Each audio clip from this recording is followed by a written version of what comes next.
my Italian friend Letizia, I found Celestina's phone number and called her. It happened to be her 84th birthday. Buonasera, signora. Buonasera. Letizia, if you could translate, I'm very pleased to be speaking to her because I've wanted to know about her father for such a long time.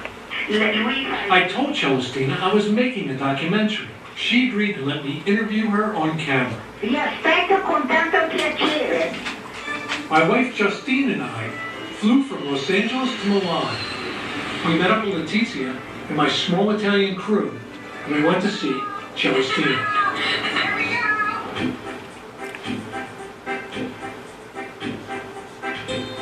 Perugia's daughter lives in northern Italy, close to the Swiss border, in a town called Dumenza.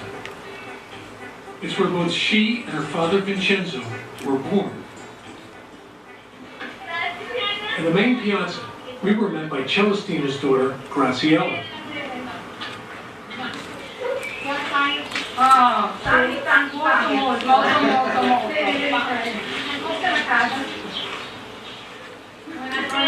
Buonasera, signora. So this was Celestina Perugia. She didn't seem like the daughter of a criminal. She looked and acted like the little Italian grandmother I always wanted. Sì. Vedete, ho gioconda dappertutto. We met her husband Amuleto.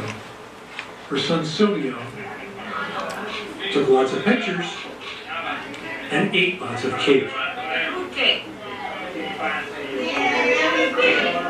Finally, it was time to ask Celestina to tell me everything she knew about her father.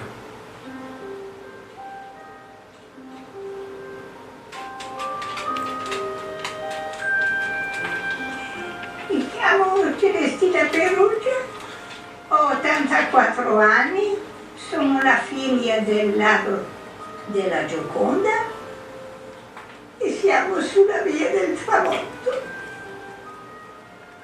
Perché sta piangendo, signora? Perché mi emoziono.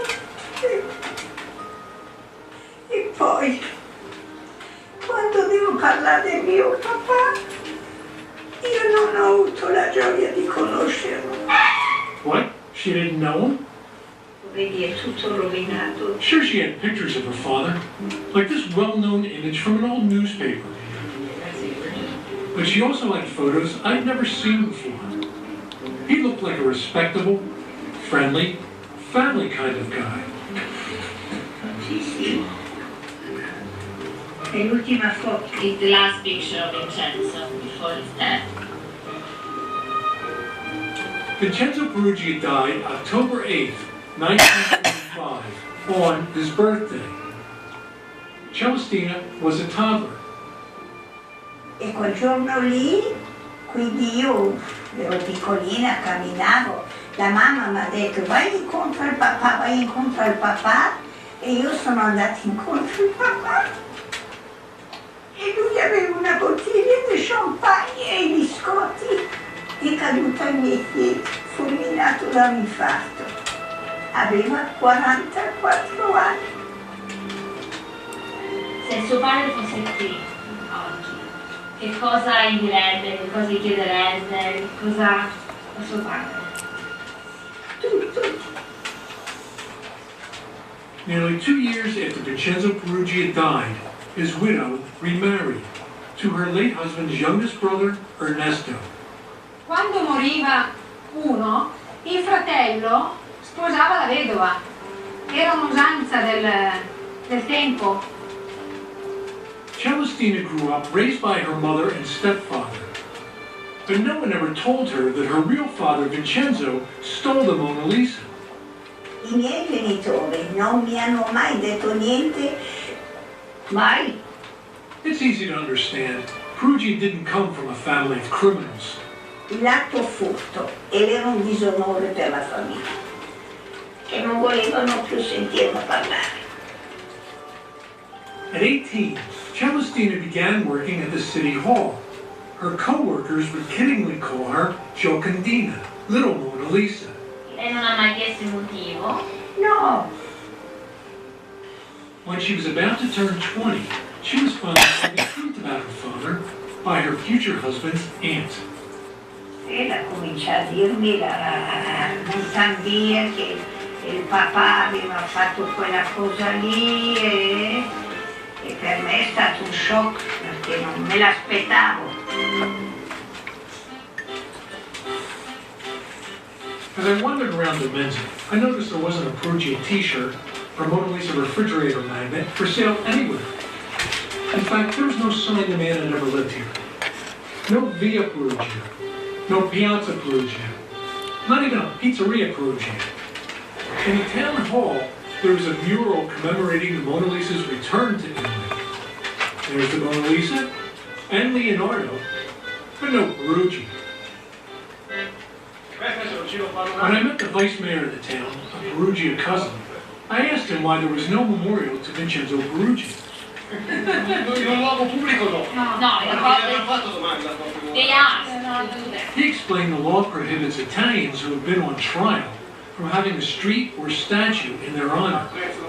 Anche il parcheggio d'umenza volevano dedicarlo a lui e mio nonno, non è possibile perché ha avuto un processo nella storia. Yet on a wall in the village square, you can see a memorial to another famous Italian, Mussolini.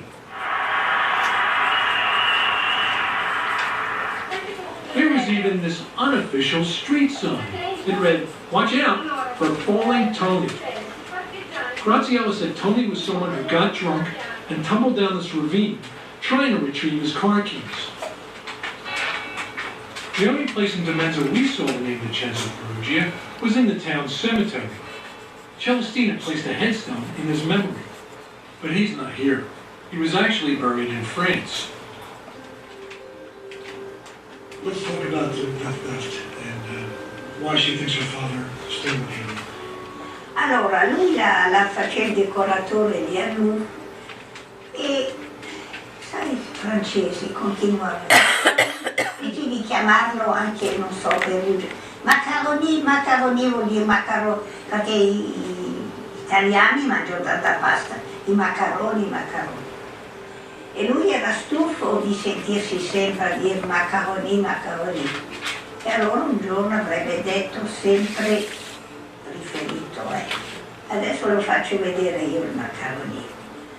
E lui voleva la rivincita contro i francesi a portare via la Gioconda. What would she like us to do in this film?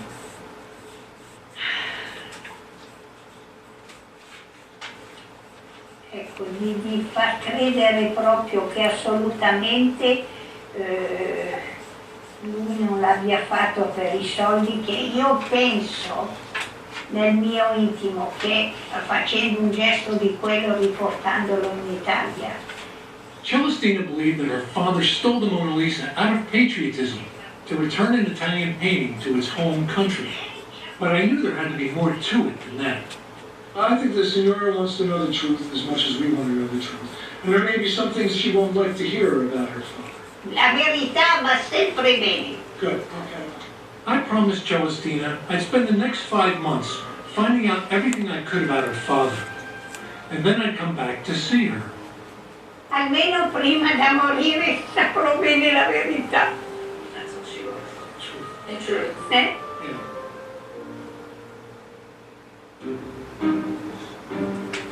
The next day, I was laid up with a torn meniscus in my knee from thinking I was young enough to carry my camera gear alone. But it wasn't as bad as the foot I put in my mouth from the promise I made Celestina. How was I going to find the truth about her father when no one knows what that truth is? I've been going round and round with the same story for 30 years. He stole it for money, he stole it for Italy, he stole it for the hell of it, he stole it by mistake. Around and round and round and Yes, round. because he's dead and the Mona Lisa can't talk. End of All story. right, end of story. Turn off the camera. Justine was right. Perugia is dead and the painting can't talk.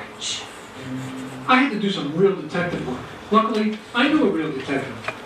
Something that happened in 1911, and there's no physical evidence anymore, and the people who were there are dead. Are there any writings anywhere? There are. These are some of the magazines and newspapers from back then that talk about the theft. But they're full of contradictions and inaccuracies, not good for telling the true story. And in all the books about the theft, there's a lot about how it was done, but little about the man who did it.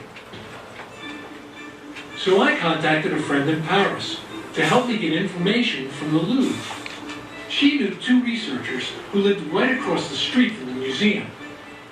They hit every archive in the city and emailed me 1,500 digital images of Louvre documents, police reports, photographs, and newspaper clippings. Okay, it's quarter to 7 in the morning here on May 15th, and I'm just downloading a bunch of documents. It's like my kid at Christmas here. These are the mugshots from Perugia's arrest in Florence in December 1913 for stealing the Mona Lisa. I've never seen anyone in a mugshot wearing a hat. My wife Justine was not impressed. I can't deal with all this. It's too much information. It's too early. I'll go out of nowhere.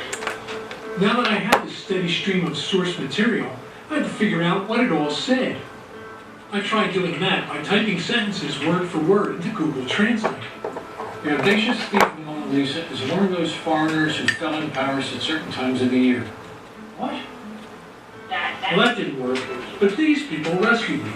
My volunteer translators.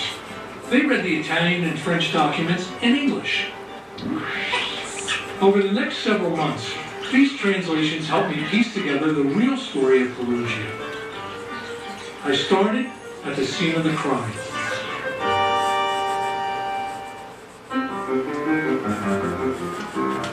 The painting disappeared on a Monday, a day when the Louvre was closed for its weekly cleaning. Most of the guards didn't notice the empty space on the wall, but the ones who did thought, en disant tiens c'est bizarre, la Joconde n'est plus là, probablement le photographe a dû l'emporter dans son studio. On Mondays, the museum photographer often removed paintings to shoot them for postcards and catalogs. The next day, the museum reopened. The Mona Lisa was still missing. Around 11 a.m., a Louvre guard stumbled on the painting's empty frame on a service staircase. Là, on s'aperçoit que le tableau n'est nulle part, on fouille, on regarde, et c'est là que on se dit, mais c'est pas possible. Museum director Théophile Homo was on vacation. He left one of his curators in charge. Enfin, je suppose qu'il le pense, qu'il espère que le tableau est toujours dans le musée. Enfin, qu'il y a une explication idiote, mais que c'est une blague, que c'est une plaisanterie. Et en même temps, il se dit là, c'est trop grave, je ne prends pas de risque, je vais voir le préfet de police. The prefect of Paris police, Louis Lepine, the man newspapers called the greatest policeman in the world, sent an army of detectives to search for the Mona Lisa. When the police arrived, museum staff told visitors the Louvre was closing early because of a broken water main. Et puis alors là, il y a une sorte d'angoisse énorme qui monte, parce qu'on se dit, mais on ne trouve pas, on ne le trouve pas. Paris was rocked by the news. Paris was the capital of the world of Western art. And so the theft of the Mona Lisa from essentially a fortress in the center of the city, a lot of people were shocked and saddened. Crowds showed up outside the museum, laid flowers at the gate as though someone had passed away. And everyone was thinking the same thing. Who's the plunker who has done this? Is it one of the staff? Is it one of the guards? Reports of suspects came from all over Europe. Cops in Paris were alerted that the two men carrying two framed canvases were on a boat heading for New York. Special agents of the Secret Service, customs officials, were alerted on various elements that turned out to be nonsense. Police distributed 6,500 flyers with a picture of the Mona Lisa, so people would know it if they saw it. Mona Lisa in 1911 is not the Mona Lisa now. The Mona Lisa now is a global icon. Even the venerable Washington Post got it wrong. They published this picture as the Mona Lisa. Paris newspapers began offering a reward of 40,000 francs, no questions asked. And what this meant was essentially anyone could write a letter to their newspaper editor, blaming their neighbors or their rivals at work They wrote letters by thousands. It was quite a mess. But as the weeks and months passed, the theft was forgotten. Bigger and more important headlines took the public's attention away from the search for the missing masterpiece. Then nearly 2.5 years after the theft, in Florence, Italy, the Mona Lisa suddenly reappeared. It was turned in by the man who stole it. Perugia was taking the Mona Lisa home. He expected bands, he expected medals. What he got instead were handcuffs.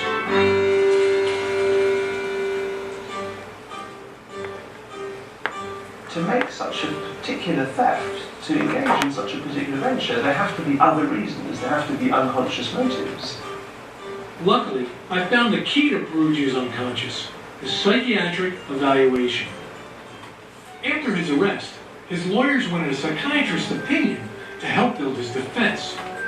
And the man to do that was Dr. Paolo Amaldi. Paolo Amaldi was a very well-known psychiatrist. He was director of the mental hospital Florence, which was an incredibly prestigious job. Amaldi's report details the extensive mental examination he gave Perugia, and Dr. Amaldi arrived at a surprising diagnosis. Although Perugia didn't seem very emotional, he seemed to be, for the most part, a good worker and sincere, but he did in the end find him to be mentally deficient. Mentally deficient? To find out what Amaldi was thinking about what Perugia was thinking, I tracked down Dr. Amaldi's grandson, Paolo Sorbi. Growing up, Sorbi heard stories about Perugia from his grandfather. He and his wife Sabina are college professors and studied the Perugia case. Che non è un criminale. Sì, qui io ho letto questi atti e mi sono fatto un'idea di una persona molto semplice, fragile e però un po' risentita. Ma non un pazzo, non un pazzo. The actual word Dr. Amaldi uses in his report is frenestenico, which translates to halfwit. So now am I supposed to go back to Celestina and tell her that her father stole the Mona Lisa because he was a halfwit?